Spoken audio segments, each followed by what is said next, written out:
আসসালামু আলাইকুম রহমতুল্লাহ। আমরা এই ইঞ্জিনটা কমন রিয়াল ডিজেল ইঞ্জিন, এই ইঞ্জিনটার ওভারহোলিংয়ের কাজ করতেছি।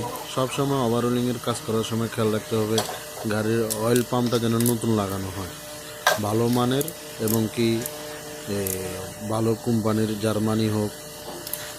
একটা ভালো অয়েল পাম্প লাগালে ইঞ্জিনটা লাস্টিং ভালো করে, তাই খেয়াল রাখতে হবে সবসময় ইঞ্জিন ওভারহোলিংয়ের কাজ করার সময় অয়েল পাম্পটা যেন আমরা ভালো কোম্পানির লাগাই। এরকম ভিডিও পেতে হলে আমাদের পেজটা লাইক, শেয়ার, কমেন্ট করে পাশে থাকুন। আসসালামু আলাইকুম।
Oke ya, kuliah sebenarnya, kuliah lagi ya sebenarnya, plastik itu